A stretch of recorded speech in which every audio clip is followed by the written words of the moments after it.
LGBTQ Voice. My name is Traci Welch. So we want to talk to you guys today about being ready for storms. How prepared are we in the case of emergency? So we actually are very fortunate to have representatives from the Red Cross. So before I introduce our guests, I just want to kind of tell you guys that Yes on 3, we have a vote coming up November 6th. So the South Coast LGBTQ Network, which is actually hosting a show, we're going to be at La Place, our local gay bar, on October 11th, which is National Coming Out Day. So come on out, support our trans individuals from 5 p.m. to 8 p.m. Bring your laptop and your cell phone. We'll show you guys how to do the training and call and get people on board for Yes on 3. So again, welcome back. We have Susie Sylvia, I'm going to say it wrong again, Silva. And she actually just joined the board 2 months ago.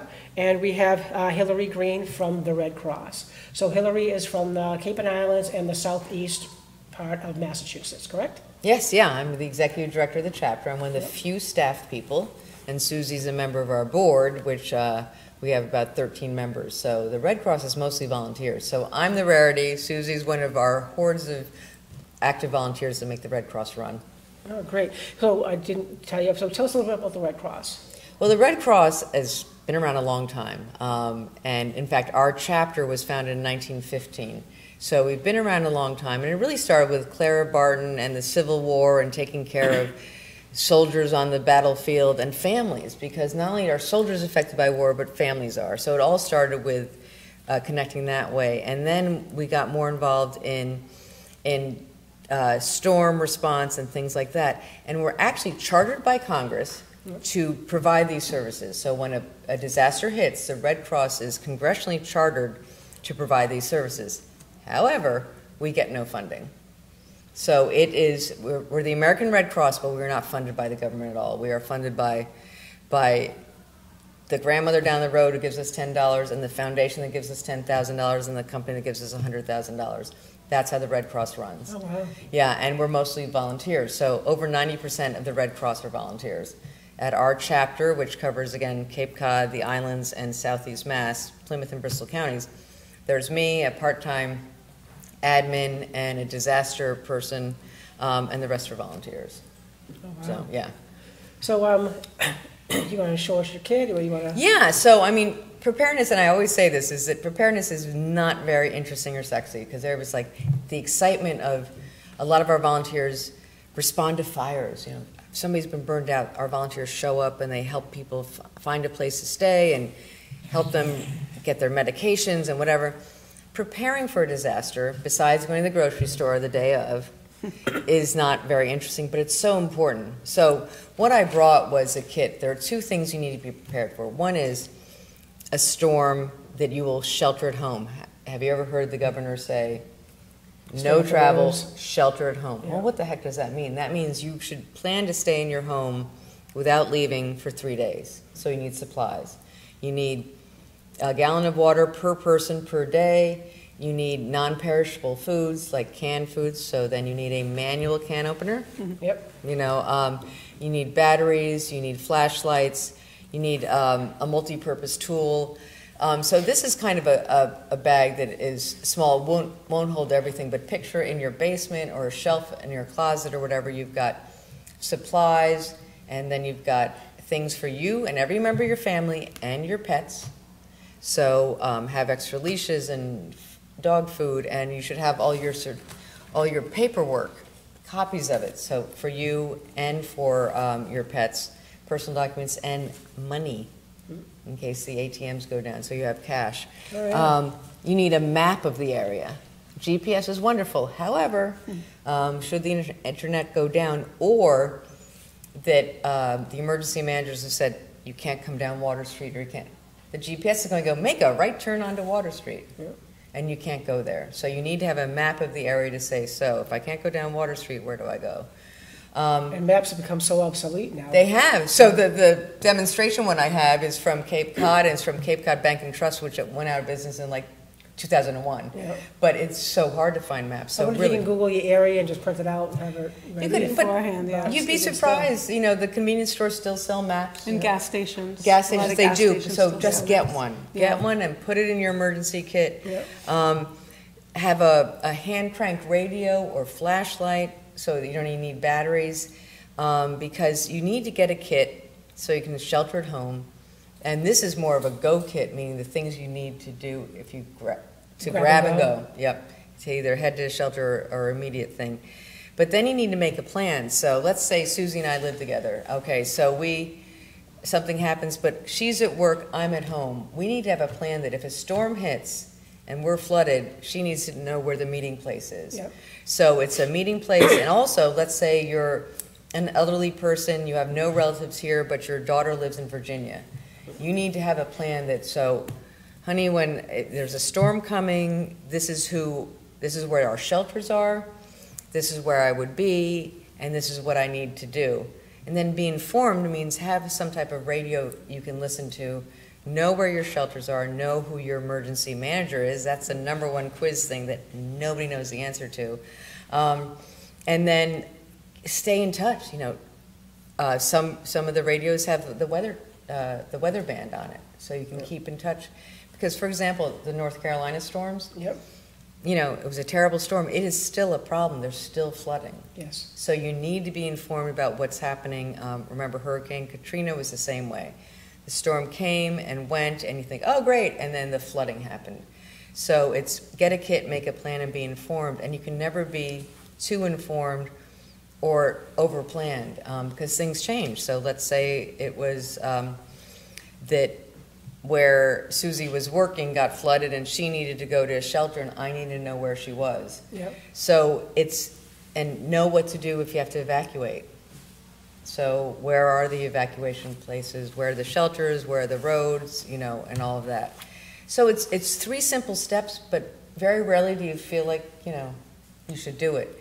And the Red Cross, our mission statement is to help people prevent and alleviate human suffering in the face of emergencies. So prevent and alleviate. So prevent, make yourself as ready as possible, and then alleviate human suffering based upon that's the response and recovery that the Red Cross shows up at the shelters or goes to the fire and helps people recover from an event.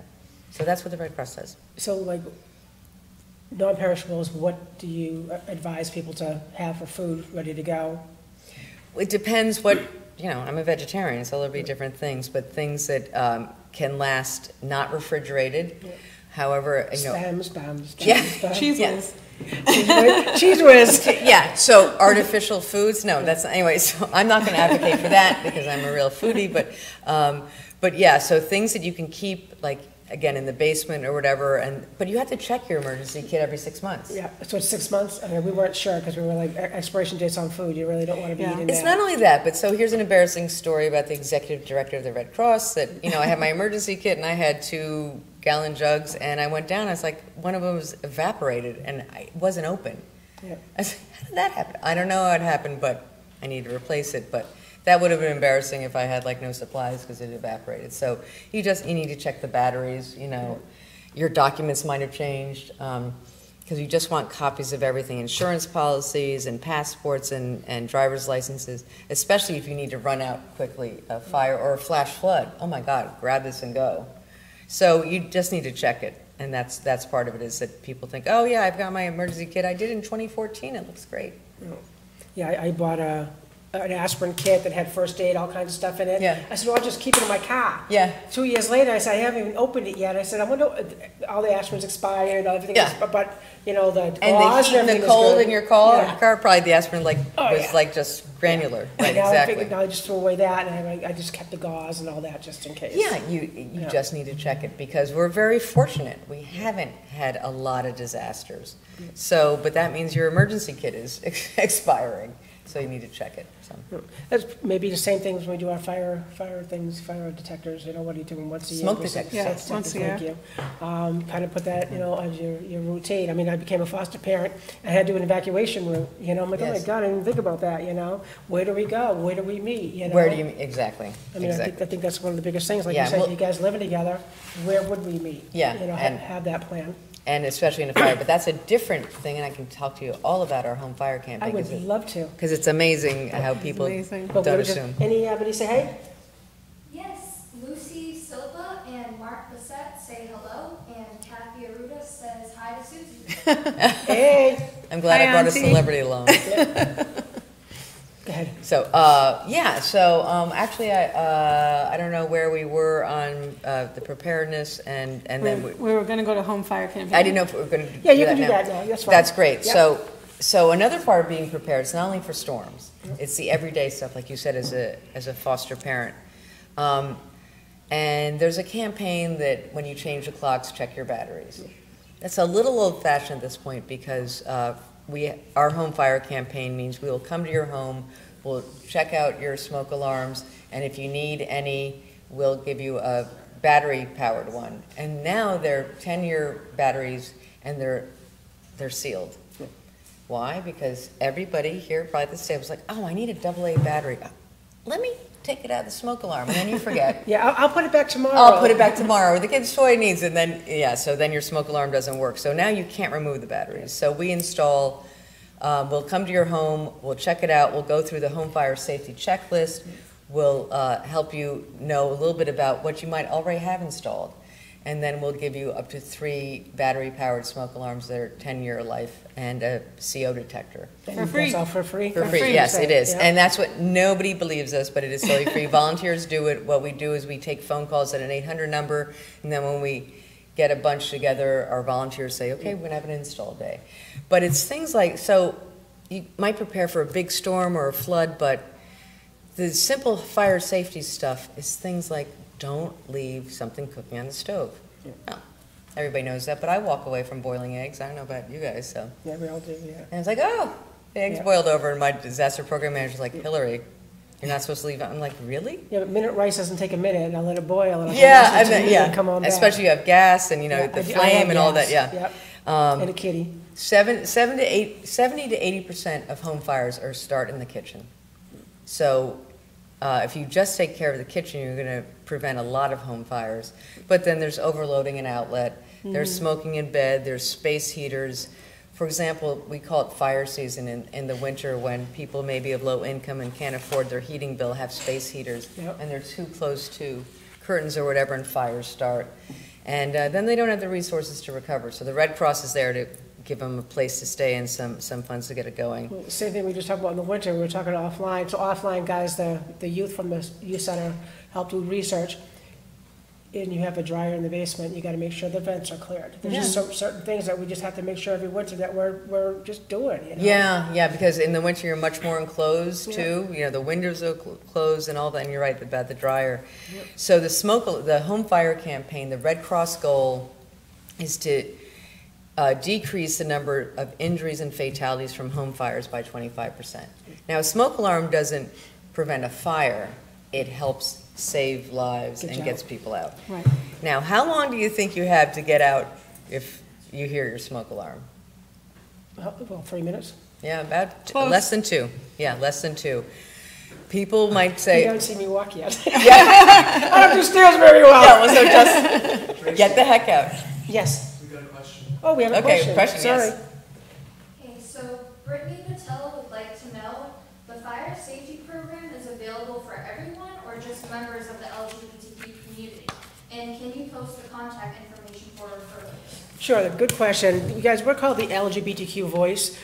We do all kinds of shows that impact our community. And again, 1 in 10 people are gay, so kind of figure that out. So yes, 1 in 10 people that live in our community, we are servicing the LGBT community. But no, it's for everybody. And you guys can email Hillary, it's HILARY.green with an E, GREENE, at redcross.org. Again, Hillary.green with an E, at redcross.org. Again, we're the LGBTQ Voice, guys. We're just bringing stuff to light. And each week we have different shows. Like next week's show, we're actually going to do, are you ready for Halloween? Where can the kids go? Safe places, trunk places where cars pull up and everybody opens up their trunk and the kids are safe. We're going to talk about where to go for fall festivities. So yeah, next week's going to be Halloween and stuff. So even though it's not it is an LGBTQ voice, we just need to bring some things to light.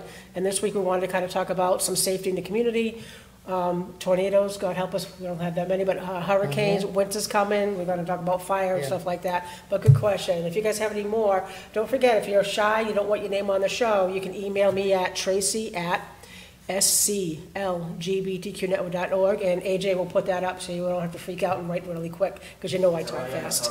He's already got it There you- posted. okay, Thanks for great. shopping, AJ. So go ahead, fire. Well, it's funny because that's what I said to Tracy. I'm like, well, there's no LGBTQ preparedness that's different than anything else. Yeah. And so when we're talking about home fire, the thing that made me think about when you're talking about with your foster children, that the home fire escape plan. So when we come to your home and we walk through things, we also bring you this with one of these dry erase markers that The you grid. map out. And it's like, so you put it on the refrigerator Magnet. and you have it there going, okay, so just so you know, fire drills, whatever. So, and it, AJ, can you put her email up as well?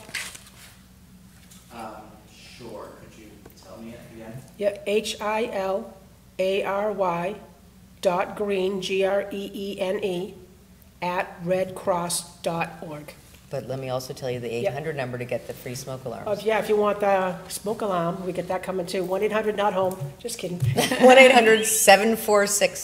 1-800-746-3511. So that's a statewide number. It's just for our state, and then it's 511? yes. 1-800-746-3511. And then we have volunteer coordinators who say, okay, great, we've got 20 homes in New Bedford, and then they contact their volunteers and they set up an install date. So they'll wait till they get a few, so if you call Yeah. today, you won't get it tomorrow. Right, Right. and just so Okay. you know, and So- it's because it so is we'll have- volunteer. we'll have- Sort of one day, Russiagram. yeah, we'll have one day set aside Okay. where it'll be the New Bedford Day. Okay. So Yeah. how many people sign up Yeah. will I wish I pick would've- that yeah, date. Because I actually had, my landlord actually got all the fire extinguishers and the fire detectors for our place. And then they realized they needed one in the kitchen after everything I went through. And I'm like, well, can you get it today? So I went out and got like a really expensive one and had my bestie put it up for me. And I'm like, In the kitchen, that's interesting, Yeah. because you don't need one, because it gets I know, that's triggered right. all the Yeah, time. we actually took ours out over the years. Yeah, Because us too. but Yeah, me too. Yeah, KDC. exactly. And I'm part of a program through KDC, Kennedy Donovan Center. Oh, yeah, Kennedy Donovan, So, yeah. Yeah, and so the thing is that each state and sometimes the town or city has different regulations. So we usually work in conjunction with the local fire departments too, because hardwired, we don't install hardwire, but our volunteers are trained and then go, yep, that's hardwire, and this is, you'd be amazed how many homes we go into, like, yeah, I'm not even sure where they are. Yeah. And so really, it's just a walkthrough, and it's a sit down with the homeowners while we're doing the install. There's another volunteer who sits down with you, goes over home fire safety checklists and where things are and what we're installing and how to maintain it. Oh, that's terrific. It is. So, and it's a free program, and again, it's the goal of the Red Cross to make home fires have less of an impact. Yeah. So how often is the Red Cross deployed, like dispatched or deployed, deployed? Yeah, so there are two different things. So as I mentioned before, we have volunteers who are dispatched to local fires.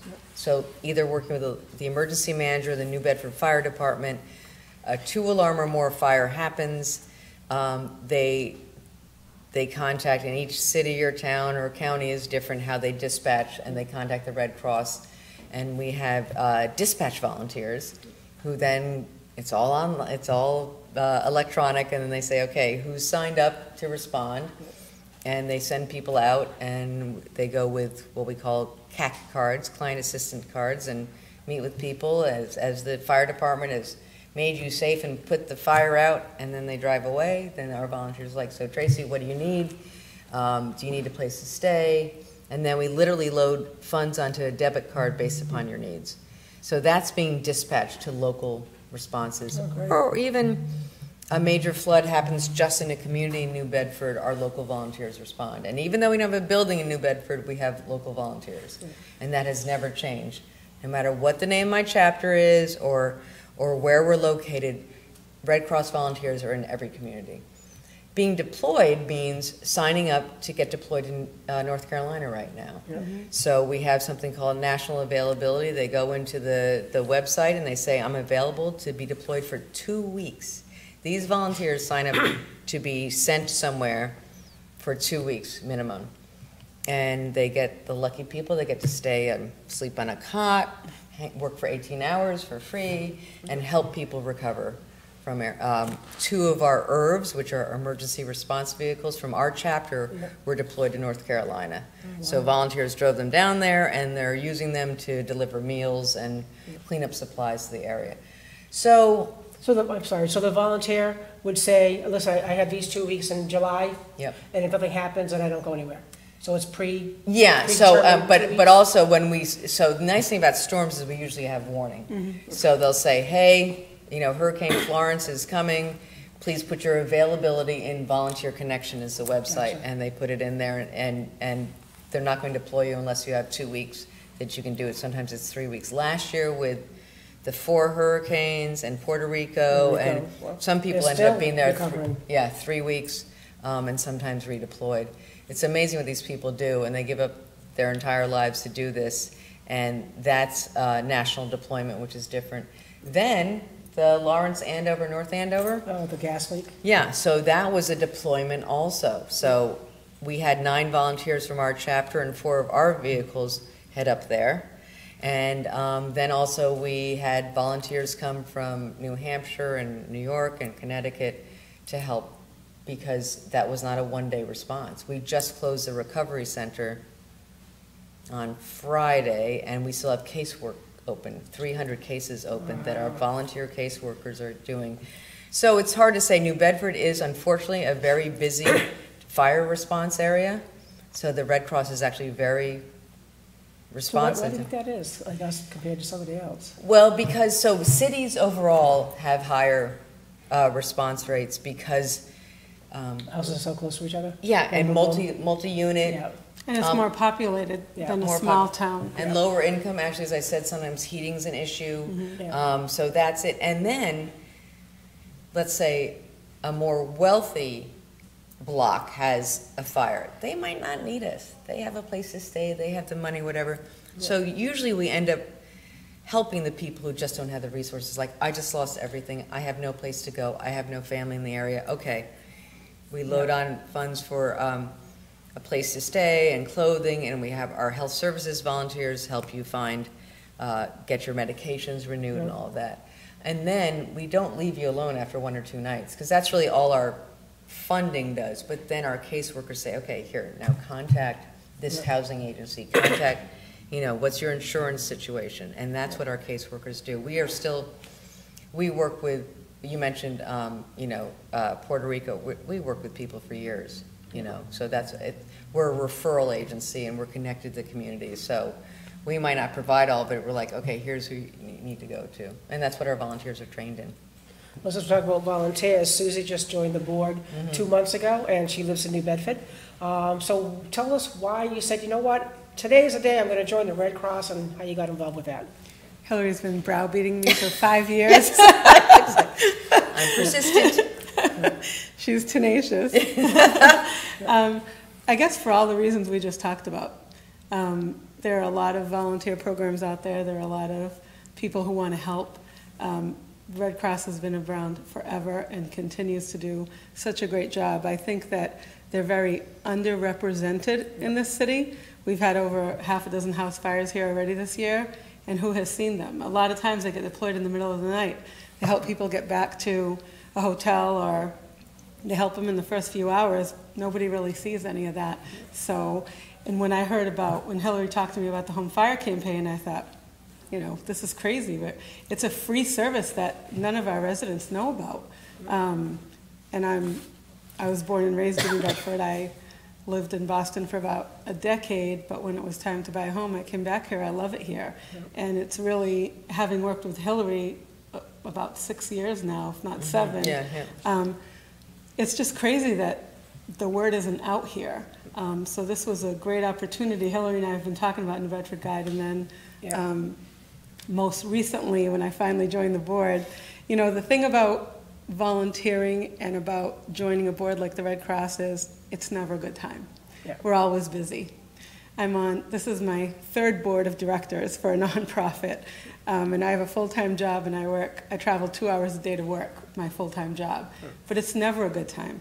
And if we didn't have volunteers who are ready to jump 2 and 3 weeks, a lot of these people wouldn't get help, and we all need help sometimes. I had leukemia. In 2006, I was diagnosed, and I got a ton of blood from other people who were kind enough to volunteer. And I probably wouldn't be sitting here today if that wasn't the case. So we need blood, we need volunteers, and if you're not the kind of person who can be deployed for 2 weeks, maybe you can do some administrative work. Or Right. whatever your skills are, we can use them. Oh, definitely. And that's what I've been saying to Hillary. Yeah. You know, I probably can't go away for a couple of weeks at a time, but I can certainly do a lot of other things. So it's really about helping. I was helped out by a lot of people who donated. I got a ton of blood, like I said, 2 to 4 bags a day. I had Yep. platelets, regular, everything. It's so important, and you don't think about it until you actually need it, or one of your family members needs it.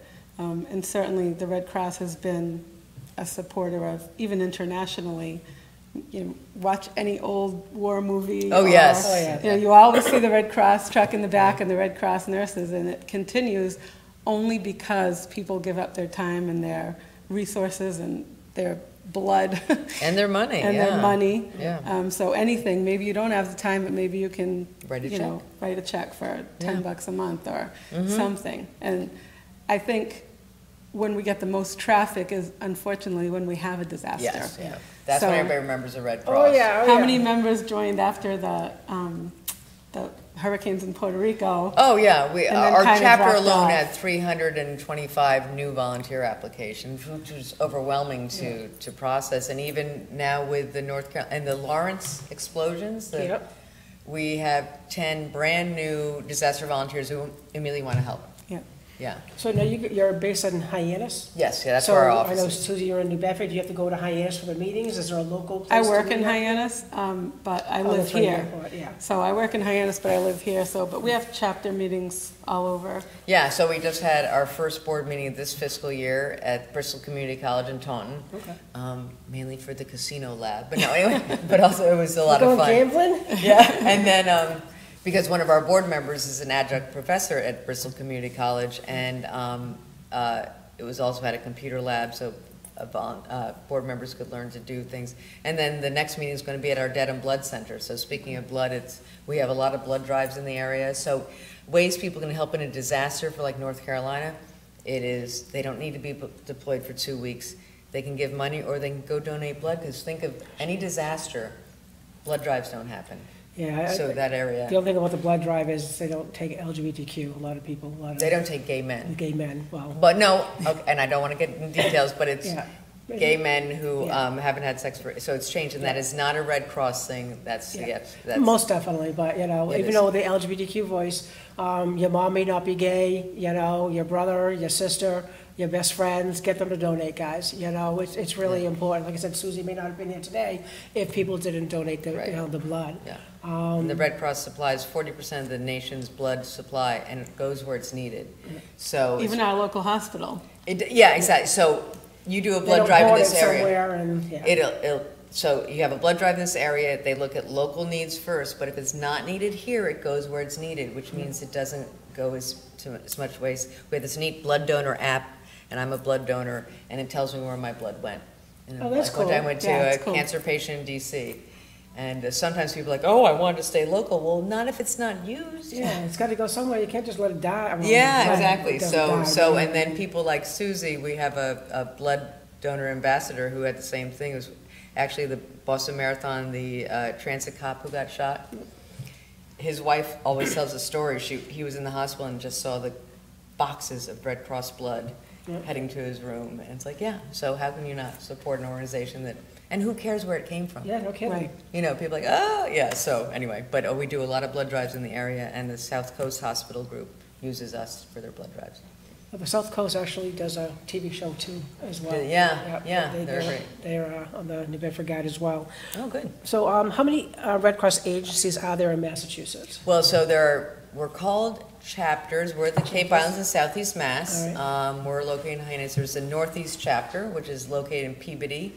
There's the Central Mass chapter in Worcester and the Western Mass chapter in Springfield, and our regional headquarters are now in Medford. Okay. It used to be called the Mass Bay chapter. It kind of is, but it's our regional headquarters. So, and it's gotten more and more as one Red Cross, which, like, I was so thrilled when our emails just got all the same at redcross.org because it's easier to tell people. It's first name dot last name at redcross.org. Oh, yeah, mine is not that easy, guys. No. Yeah, exactly. And things like the they took the whole back end away from the chapters. They did close a lot of chapters because do you want your donor dollars paying for some old beat up building? Yeah. But that's why somebody like Susie goes, the Red Cross isn't in New Bedford. I'm like, yeah, we are. We don't have a building. Yeah. That maybe might have been there since 1958, like our Hyannis building, but we still serve the community. But I mean, our youth center, there's Agley's all over the state, and our youth center's NB Agley in New Bedford.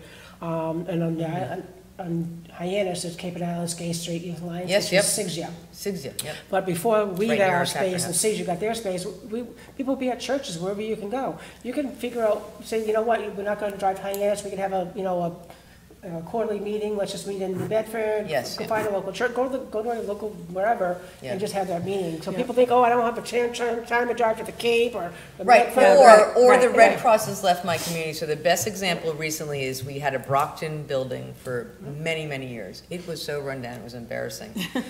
And they closed it, and people are like, oh, the Red Cross isn't in Brockton anymore. Well, what we did is we're teaching our health and safety classes at Stonehill College and Fisher College Brockton campus. And then we're doing the CNA state testing at Stonehill College. And then we're doing the nurse assistant training classes. In other words, we're now more connected to the community. We're in more locations. Yeah, Sometimes there's not as big of a sign, but Right. in other words, we're in more places than when we were in that one building that Right. people are like, oh my God, is that the Red Cross? well, you're servicing more. It is, yeah, and it's a modern thing, 30 years ago, there were 3,000 chapters, there are now 260. It's not a matter of leaving it, it's like, is that a good use to use? We look for shared space. We're looking for shared space in New Bedford and Fall River, by the way, or things that we can't pay for, but it can be, yeah, let's have a board meeting at New Bedford, at the community college, Yeah. the New Bedford campus. There's so many places. Let me just tune over. Anybody say hey? Yes, Pat Vital says hi, Susie, and so does Anna Bananka. And then Ellen Manley would like to say, I drop by a broadcast occasionally, and you guys do a good job. Thank you, guys. I appreciate that. Yeah, we try to be here every Tuesday at 7 o'clock. If you guys have a particular topic or something that you want to have us investigate, research, and do more with, you can just hit me up. My email's on the page, but it's TRACI at sclgbtqnetwork.org. Psych! That's why I haven't typed it up, thank God now. But like I said, when we first started doing the show, we were like, I have to write it on the back of my card. But it's because email address have to be perfect. So Oh, yeah, right. people think I'm a pain because I'm always like, it's Hillary with one L and Green with an E on the end. But now it really matters because if you Yeah. put the wrong spelling, it's not getting to me. Oh, yeah, And same most- with Tracy with an I as Yep. opposed to a Y. Yeah, most definitely. So we were talking about earlier, why do you think folks don't evacuate when they're warned? Well, there are several different issues, and one that on the Red Cross Facebook pages, we had to warn people, like, you know what? Some people don't evacuate because they can't.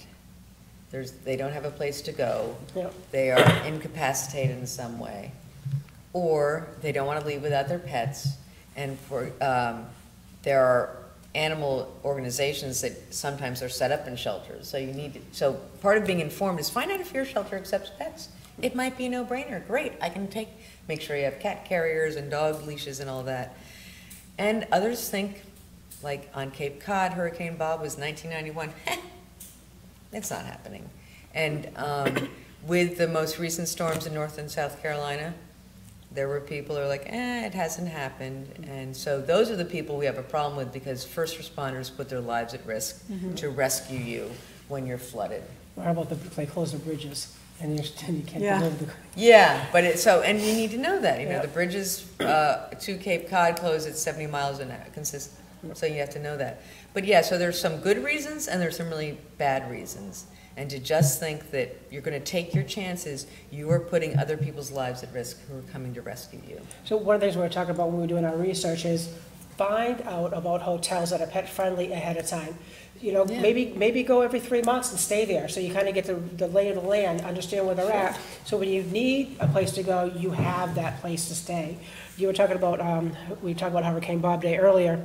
I used to manage the Falmouth Burger King back then. Oh, yeah. And I used to go every day with my brother-in-law to take his pickup truck, and we'd go to the ice, because the ice was full.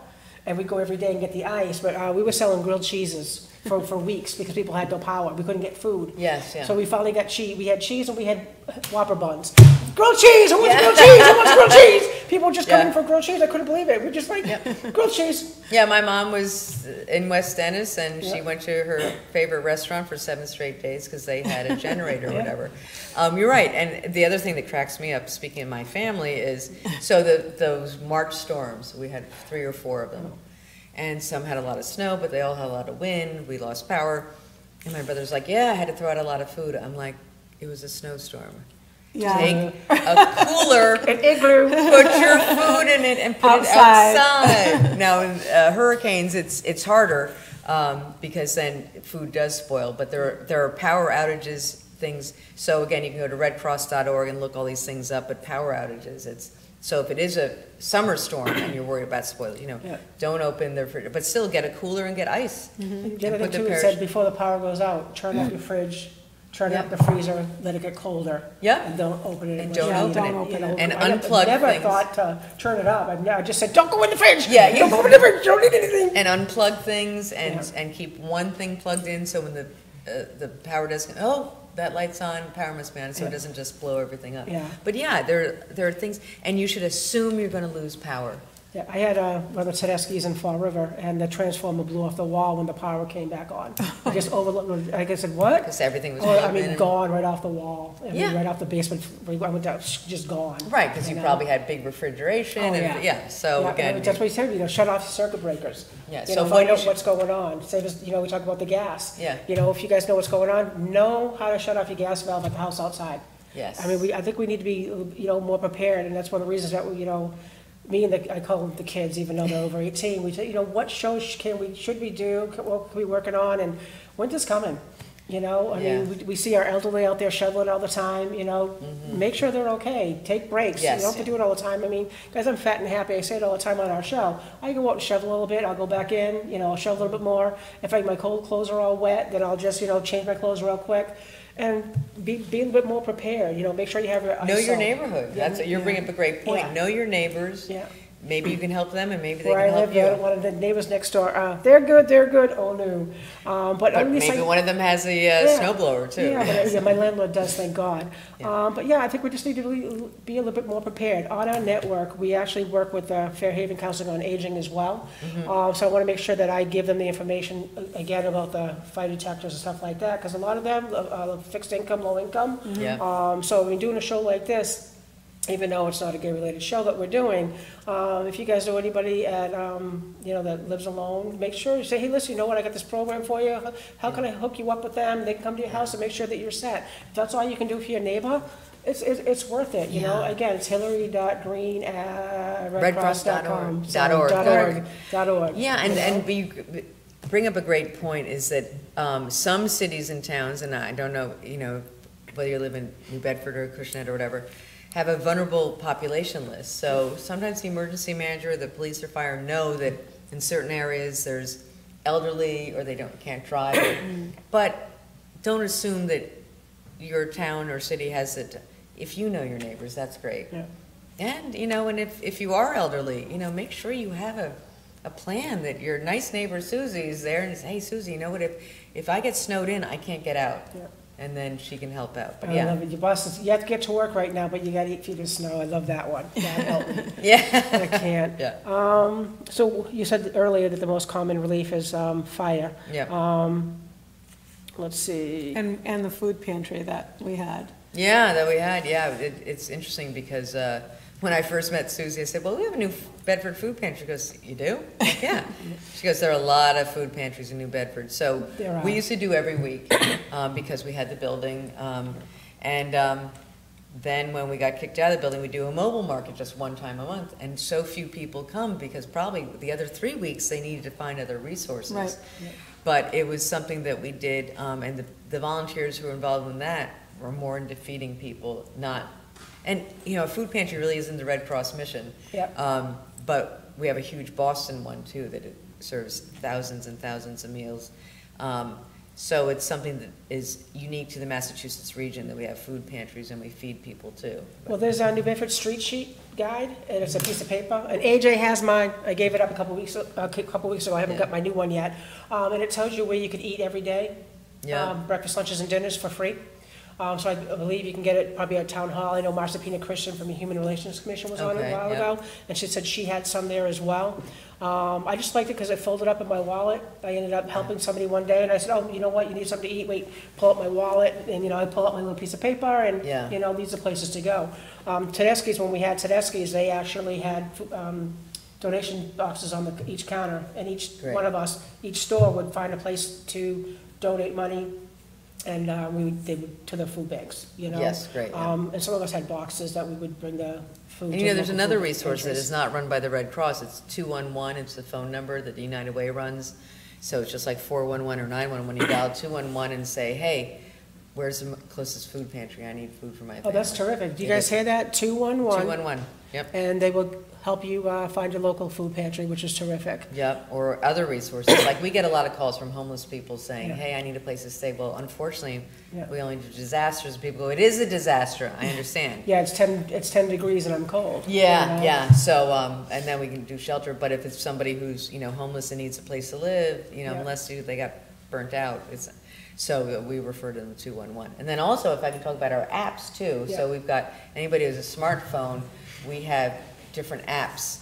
They're all free. It's the emergency one, the first aid one, and the emergency one will also show you shelters in the area that get open. It's, So do I go on my phone and just do Red Cross apps? Red Cross, yep. Just do Red Cross and then it'll all come up. First aid and blood donor and hurricane and wildfire and tornado and and they're all free. Pet first aid is another one. Yeah, but do they beep when there's an emergency? Cause you can set alerts. You can set the alerts, and you can unset the alerts. Because it might wake me up.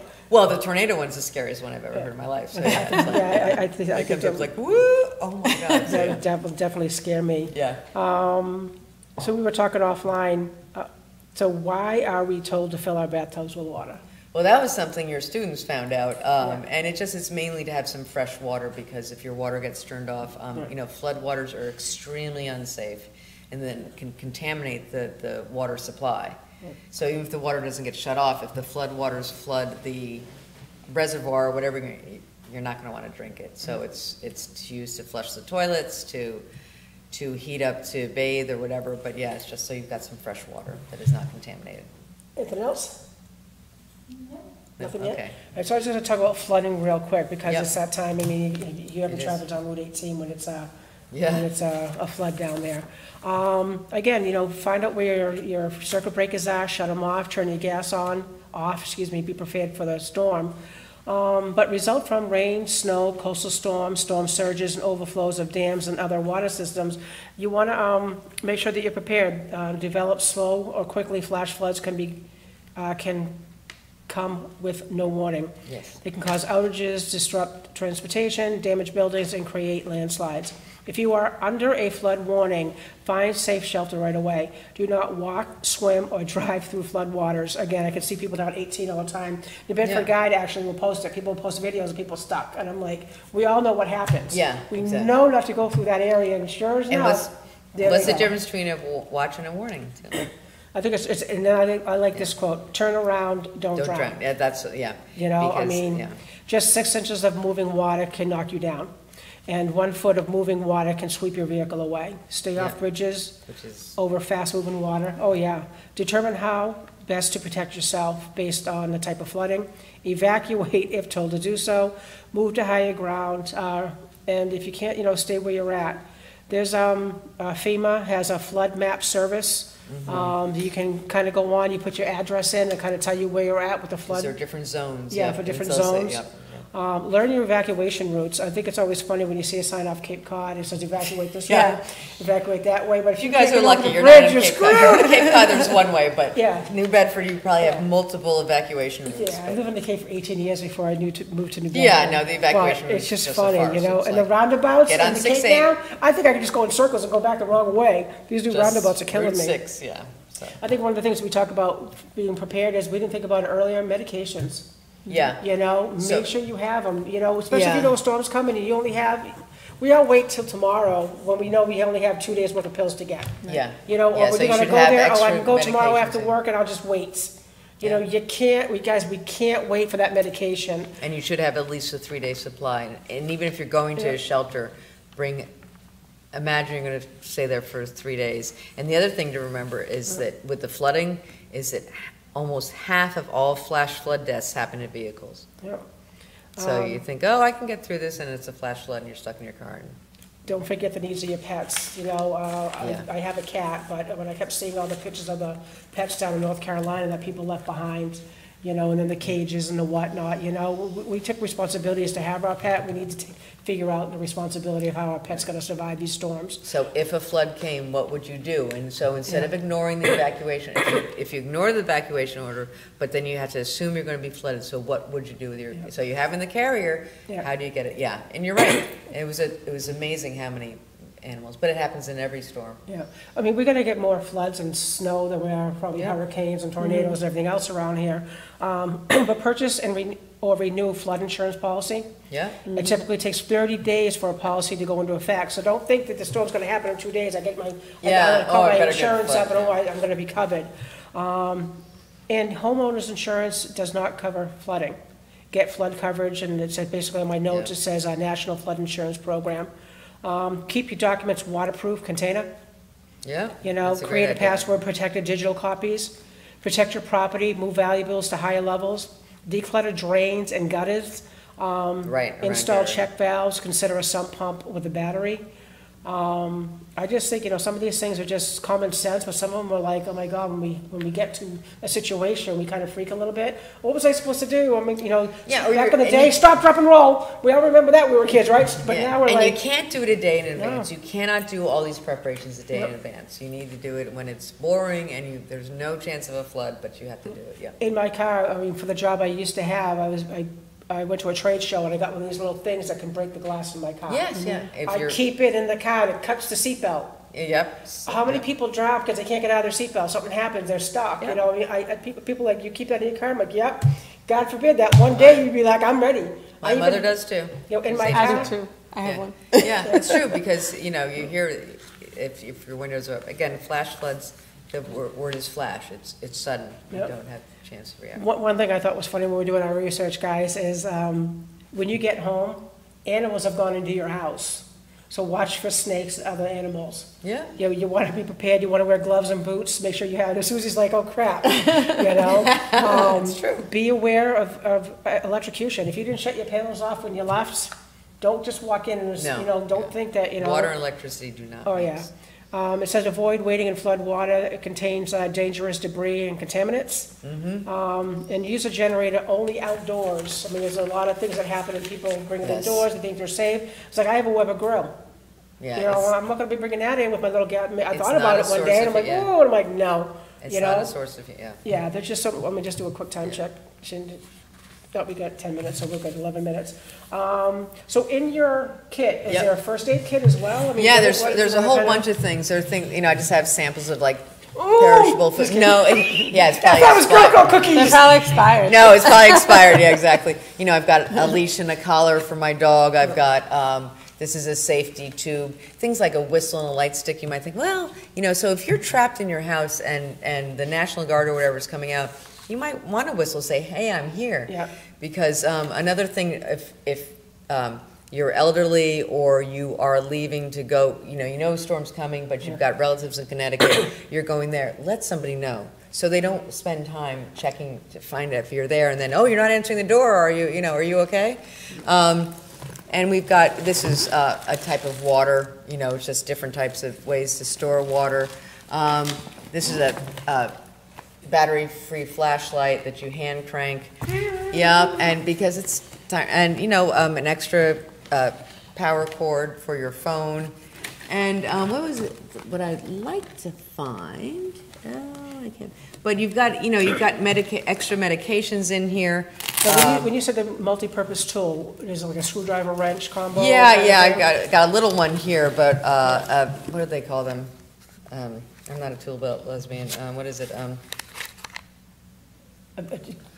Swiss Army knife, but yeah, the ones that have the multi-purpose tools, but there just you keep go. it there because you never know. So a big branch falls in your house or something. Oh, you you're can gonna cut need it? to, Yeah.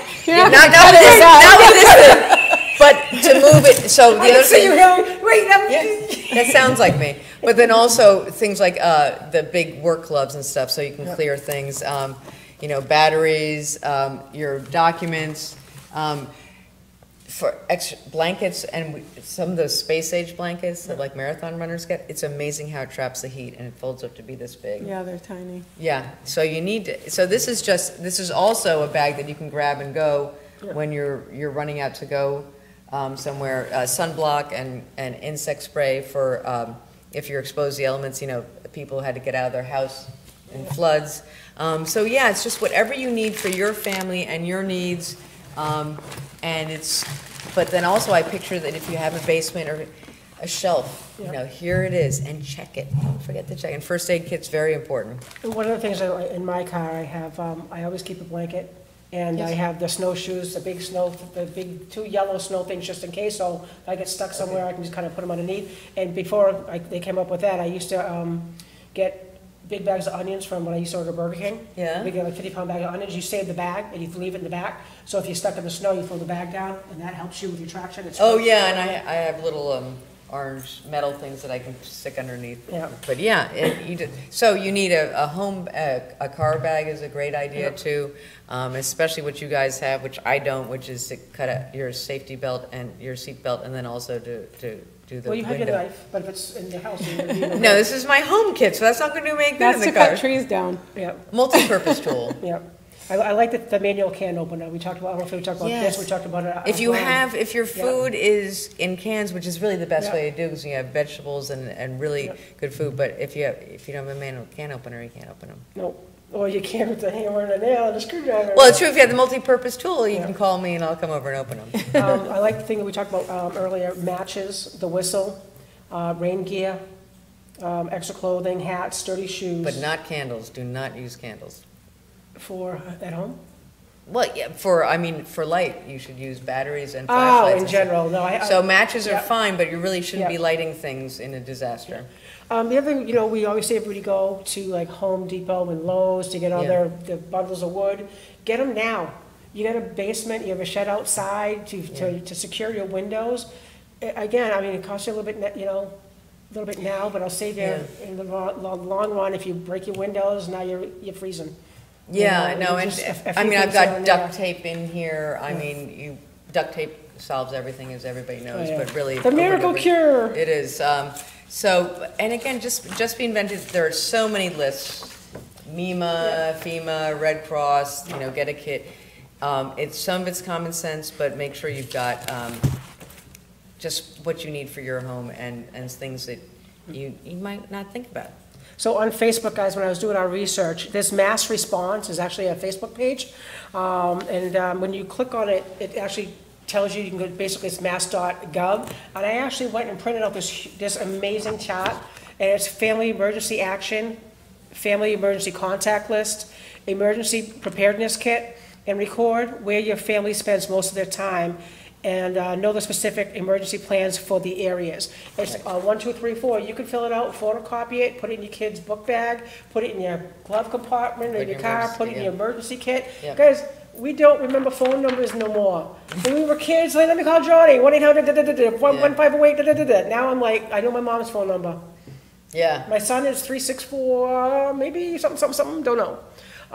But years ago, we used to remember numbers. Yeah, we have emergency We got contact nothing. cards that Yeah. you keep, and in case you're being helped and you are unable to tell people they can find your card, and call your daughter in Virginia or whatever. And maybe as well, it's not on here, maybe a list of medications that your parents are on or your kids are on. Something happens to you and your kids are there and you're out and kids don't know what's going on with you, or vice versa, you're not sure what's going on. Maybe you could do a double-sided thing and kind of keep everything on there. I know Right. my foster kid's allergic to bleach. If something happened and somebody was doing laundry, I'll throw your clothes in with mine. Do you mind? No, please go ahead. Not even thinking. My There's kid's allergic to bleach, yeah. bleach. You know what I mean? There's just so many things out there. Exactly. Let me just do a quick time check. Woohoo, we got 5 minutes. So I think Okay, so good. what do you want to, if you had advice for anybody, being the executive director of the Red Cross. Well, it's funny. I mean, it is, it's like the Boy and Girl Scouts, be prepared. But it is a matter of just knowing your circumstances, knowing your neighborhood, knowing your city, your town. You can't know enough in advance. And it cracks me up, again, why grocery stores in this day and age, the day of a storm, it's... Got milk? Buy the milk. Yeah, and which of course milk goes bad, but anyway. So it is just take the time, and this is really morbid, but it's like just planning somebody's funeral plans or whatever. You have to talk about it. It's not fun to talk about. It's not even vaguely interesting. But you've got to sit down and talk with your family, and what's the plan, and what's the plan with the animals, and where do we go, and when there is a hurt. So the difference between a watch and a warning: a watch is it might happen, a warning is it's coming. Duck. Yeah. So if it's coming, what are you doing? I think we need to be more prepared. For our committee, for what we do in the community, I went to an active shooting class. Yes. I went to one for NERC with its Northeast Regional Prides, and then I just did one, New Bedford Police Department did one at one of the schools. Yeah. You know, I just think we just need to be more prepared, because God forbid something happens. Well, and also we have, so the Red Cross obviously also does CPR and first aid classes for certification, and they are classes, and they take a lot of investment and time and money. But we also promote the hands-only CPR and the AED training, that I can come to your school and just do a quick 20-minute presentation, because everybody should know how to do that. Because let's say you're in a disaster and somebody collapses to the floor, and you're like, oh, you have to check, their breathing, call 911, and then how to do hands-only CPR just until the professionals come. So there's many ways to be prepared. CPR, first aid, fire safety, and then storm safety. And it's a lot, but it's relatively easy to do if you do it continuously. You never We know when also- you're going to use it. Go ahead, Susie. We also have online Can you- training. Can you just push the back forward so I can see it? We also have online training, so if you can't physically make it to a class, some of those training classes are Yes. online now. So you can do it at your convenience in your home whenever you can get to it, which Yeah. is huge, because that's part of, everybody's so pressed for time, and everybody's so busy. And locations, And so not locations, everybody's going to right. want to drive to Hyannis for a 6-hour Right. first aid class. But I work for Burger King of Cape Cod. We were trained in first aid and CPR and stuff. And for when I worked for Tedeschi's, we didn't need to. It wasn't, a food service program. It wasn't a lot of that. And being a district manager, I used to always tell my staff, listen, I'm going to my car. I'll be right back. This particular day, I was in Central Falls. And I told my employees, I said, listen, I'm going to the bathroom. I'll be right back. So everyone knows, I don't know, it's just something that I've always done. Yeah. I come out of the bathroom, and one of my assistant managers is running down the hallway at me. I'm going, oh, I think he's going to tell me a funny joke. His face is red. I'm like, I'm all excited. That's my first instinct. He walks up to me, he's going, I'm like, Tony, I'm like, oh my God, are you choking? He goes, yeah. I go, can you breathe? He goes, no. I yell in the office, call 911. Tony's choking to death. And I'm like, oh my God, I'm saying it out loud. I go, Tony, I haven't done this since I was at Burger King years ago. I hope I do it right. I'm going to do the Heimlich maneuver, turn around. And I did it, boom, Yeah. boom, boom, and the bacon come flying out. Yes. And I saved his life. You never know. It was Yeah, like, oh my and God. that's the thing about the apps, like the first aid app, even if you take our training, it's a 2-year certification. Yep. You might not remember, but the first aid app reminds you of that. Yep. And the thing about all that training is you have to have a willingness to act. Yep. Yeah. And the main thing is you have to keep calm, because Yep. you have to know you're trained, you can handle this, Yep. but you also have to make sure you're safe. So the 3 things are check it for safety. Yep. Don't cross a live wire to help somebody, because then you're going to die. Yep. Call 911 and point and say, Traci, call 911. Don't just say, somebody call 911, because then either everybody calls 911 or nobody does. And then you start to help So I have somebody. a question. If we actually did one of our shows here live Yeah. and did a CPR training course, how would that sound? Maybe in a Yeah, we just do couple months. the free demonstration. It's not certification, but it is easy, and there's Maybe we several could do a things. li- Maybe move the I table. can bring my and little mannequin Do that an shows. online thing here. Maybe in a few months can you guys Yeah. write that down? Yeah, and you have to do it on the ground, so you have to point your cameras down, because Yeah. nobody collapses in a chair or on a table. Oh, yeah. You fall to the So ground. we'll have to be You able to need to figure be able that to out. get down on the ground and help people. Yeah. So I'm just going to kind of end the show with, if you guys want to support the show, hit up Leo at NewBedfordGuide.com. 50% of all the proceeds that we make goes to the network who produces the show and does New Bedford Pride. We actually have, we call it Gay AA at our center. It's called Sober and Out. We have an LGBTQ youth and parents group. We have yoga. Our NB Agley, which is our 14 to 24-year-olds that we help in our community. The youth group is ages 8 to 13, so you bring your kids and the parents together, and we just talk about the issues that kids are transitioning, or, I think I'm gay, I'm questioning where I'm at, and we just kind of sit and talk. We have Pride Cafe that are on every Monday night at the center from 7 to 9. So if you guys want to know more about the program, again, on Facebook, you can hit up the South Coast LGBTQ Network. We're also on the web as well. Again, you guys got questions, just hit me up by email. I'll be more than glad to get back to you guys.